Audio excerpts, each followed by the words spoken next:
Elite 11 finals underway out in LA. Day one belonged to Dante Moore out of Detroit, Michigan. He tops our rankings of the top 11 quarterbacks. They thought Moore was pretty close to flawless, and the arm strength was one of the quickest releases in the camp. He's number one. Now, a reminder here, the top 11 from day one, strictly based on who they thought had the best day, the most consistent day, not the list of the top college prospects, which that's more long-term. This was just what they saw yesterday, and Moore still uncommitted at this point with Michigan, Notre Dame, Oregon, and Texas A&M on his short list. For a look ahead at day two, we go out to LA. Josh Pate and Steve Wiltfong joining us here. Fellas?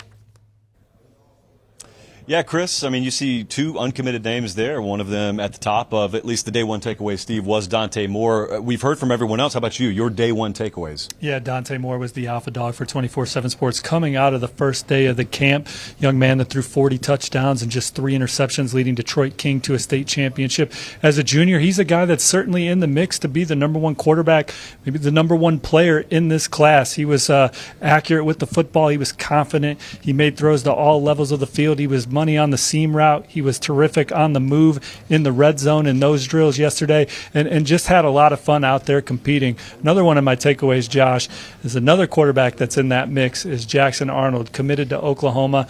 I thought there's a couple college quarterbacks here. C.J. Stroud, one of them, maybe the best quarterback in college football right now. The ball comes off his hand different than everybody else. I think the same for Jackson Arnold on the high school group, and comparing him to his peers, I think his ball was closer to the college guys, C.J. Stroud and Devin Leary.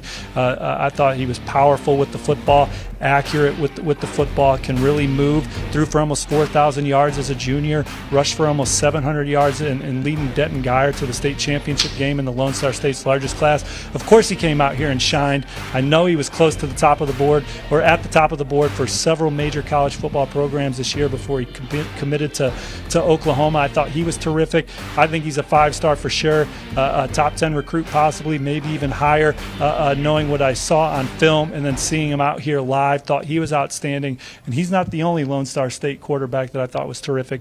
Austin Novosad, someone who also almost threw for 4,000 yards at Dripping Springs, Texas.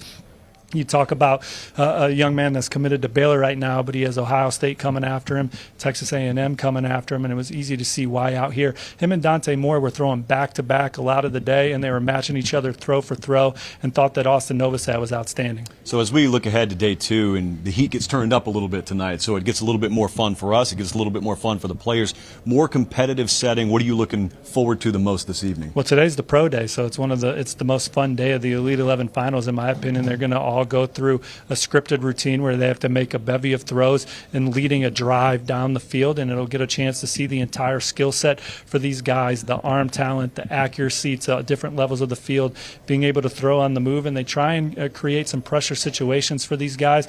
So the cream will rise to the top. I would imagine the guys that we talked about will perform well tonight, and there was just so many. You asked me my takeaways. There's just what a talented class of quarterbacks here. I could have talked about 13, 14 guys. I see so many future college difference makers on the next level in this group, and this pro day is going to be very exciting because the talent is so strong. Chris, he's not lying. He really could talk about 13 or 14 more guys. We'll save that, though. We've got plenty more still to come here from Elite 11 in LA, just getting underway. All right, looking forward to it. Day two, Josh Pate, Steve Wiltfong out there covering it for us here on CBS Sports HQ and 24/7 Sports. Of course, you can watch Josh on the Late Kick podcast this time of year, Thursdays and Sundays, 8 p.m. Eastern Time, live on YouTube and Facebook.